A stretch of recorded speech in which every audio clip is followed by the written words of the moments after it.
வணக்க நண்பர்களே, welcome to all RS Thoothukudi விவசாயி யூடியூப் சேனல். நான் உங்கள் ஆர்எஸ் ராஜகோபால். இன்றைக்கி நம்ம வீடியோவில் என்ன பார்க்க போகிறோன்னா, நம்ம முருங்கை மரத்தை வெட்டி பதிய வைக்க போகிறோங்க. நம்ம எப்படி முருங்கை மரத்தை வெட்டி பதிய வைக்க போகிறோங்கிறத இந்த வீடியோவில் பார்க்க போகிறோங்க. பொதுவாகவே முருங்கை மரத்தை நம்ம பகுதியில் மார்கழி டு தை மாதத்தில் நம்ம வெட்டி நமக்கு தேவைக்கான அளவுக்கு நம்ம பதியம் வச்சுப்போம். அதாவது புதுசாக நம்ம ஏதாவது முருங்கை போடனாலும் நம்ம முன்னாடியே வெட்டி பதிய வைப்போம். அதே மாதிரி நம்ம அந்த மாதிரி தேவையில்லைனா கூட நம்ம முருங்கை மரத்தை வெட்டி விட்டுட்டு நம்ம உழவடிச்சு நம்ம தோட்டத்தை ரெடி பண்ண வேண்டியிருக்குங்க. அப்போ தான் நமக்கு அடுத்த சீசனில் நமக்கு முருங்கைக்காய் நல்லா காய்க்கும். அதே மாதிரி நம்ம முருங்கைக்காய் பறிக்கிறதுக்கும் ஈஸியான அளவில் நமக்கு முருங்கை மரம் வளர்ச்சியும் இருக்கும்.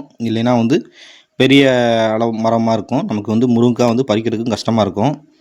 பாருங்கள், நம்ம எப்படி முருங்கை குப்பை வெட்டி நம்ம பதியத்துக்கு ரெடி பண்ணுறோம். பாருங்கள், இந்த மாதிரி நம்ம கரெக்டாக நம்ம முருங்கைப்பூப்பை சீவி கரெக்டாக எடுக்கணுங்க.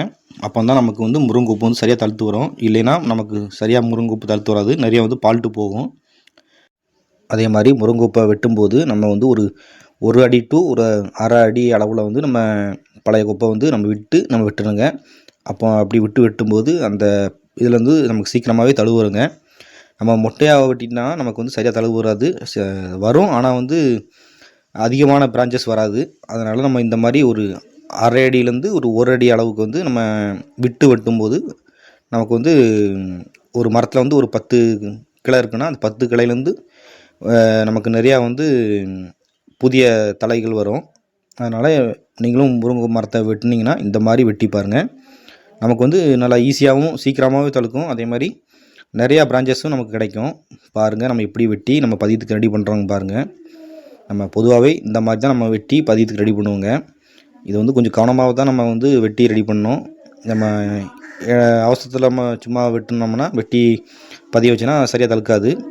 அது அடிப்பகுதியை நம்ம மெயினாக இந்த மாதிரி தான் நம்ம சீவியே ஆகணும். அதாவது முன்னாடி நம்ம பழைய ரகங்கள்லாம் அப்படிலாம் கிடையாதுங்க. அது சும்மா லைட்டாக எப்படி வெட்டி வச்சாலும் தழுத்துறோம். ஆனால் இப்போ உள்ள ரகங்கள்லாம் சரியாக தழுக்க மாட்டுக்கு. இந்த மாதிரி நம்ம கரெக்டாக சீவி நம்ம பதியம் வச்சா தான் நமக்கு கரெக்டாக தழுத்து வருங்க. வருஷம் முருங்கை மரத்தை கரெக்டாக வெட்டிடுங்க. அப்போ தான் நமக்கு எந்த ஒரு காற்று புயல் இந்த மாதிரி பிரச்சனையிலேருந்து நம்ம தப்பிக்க முடியுங்க. ஏன்னா அதிகமாக காற்று அடிக்கும்போது நம்ம ஒரு வருஷம் முருங்கை மரத்தை வெட்டாமல் விட்டுருந்தோன்னா அந்த டைமில் நமக்கு மரம் மூட்டோட சாஞ்சி விழுந்து அதிக சேதம் ஏற்பட்டுக்க நமக்கு வாய்ப்பு இருக்குது. நம்ம வருஷம் கரெக்டாக வெட்டிட்டோன்னா அது என்ன தான் அதிகமாக காற்று அடித்தாலும் இந்த மேலே உள்ள பிரான்ச்சஸ் மட்டும்தான் நமக்கு உடையும். மரம் முழுவதுமாக அந்த பூட்டோட சாயாதுங்க.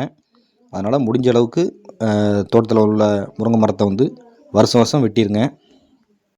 அதே மாதிரி நம்ம வருஷம் முருங்கை மரத்தை வெட்டும்போது நமக்கு காயும் குவாலிட்டி அதிகமாக மாறாதுங்க.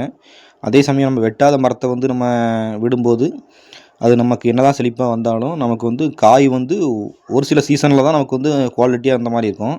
மற்ற டைம்லாம் அதிகமாக குவாலிட்டியாக இருக்காது. நம்ம தோட்டத்துலேயும் அந்த மாதிரி அதிகமாக விட்டுருக்கோம். அதனால் நம்ம சொல்கிறாங்க. அதே மாதிரி நம்ம தோட்டத்தில் ஒரு டைம் நம்ம வெட்டாமல் விட்டதில் நமக்கு புயல் காற்று ஒரு அரை மணி நேரம் தான், புயல் காற்றுன்னு சொல்ல முடியாதுங்க, ஒரு நார்மலாக அடித்த காற்றுல தான் ஒரு தோட்டத்திலலாம் ஒரு 200 மரம் அப்படியே பூட்டோடு சாஞ்சிட்டு. அதனால் நம்ம இப்போ ஒரு 2-3 வருஷமாகவே வருஷம் நம்ம கரெக்டாக வெட்டிடுவோம். பாருங்கள், நம்ம எப்படி முருங்கைப்பூலாம் வெட்டி பதியத்துக்கு வச்சுருக்கோம். பாருங்கள், மரமும் பாருங்கள் நம்ம எப்படி ப்ராப்பராக வெட்டியிருக்கணும். பாருங்கள், இந்த மாதிரி வெட்டும்போது நமக்கு சீக்கிரமாகவே தழுத்து வருங்க. நம்ம அடுத்த வீடியோவில் நம்ம இந்த வெட்டின முருங்கை பூப்பெல்லாம் நம்ம எப்படி குழி எடுத்து நம்ம பதியம் வைக்கிறோங்கிறத நம்ம கண்டிப்பாக போடுறோங்க. தொடர்ந்து நம்ம சேனலில் முருங்கை மரம் பராமரிப்பு சம்மந்தமான வீடியோக்கள் வர இருக்குங்க. அதனால் நம்ம வீடியோவை லைக் பண்ணுங்கள். மறக்காமல் நம்ம சேனலை சப்ஸ்கிரைப் பண்ணுங்கள். நீங்கள் செய்யும் ஒவ்வொரு சப்ஸ்கிரைப்பும் ஒவ்வொரு லைக்கும் எங்களை மாதிரி விவசாயிகள் தொடர்ந்து இந்த மாதிரி வீடியோக்கள் போடுறதுக்கு உறுதுணையாக இருக்குங்க. நன்றி. மீண்டும் நல்ல ஒரு வீடியோவில் சந்திப்போம்.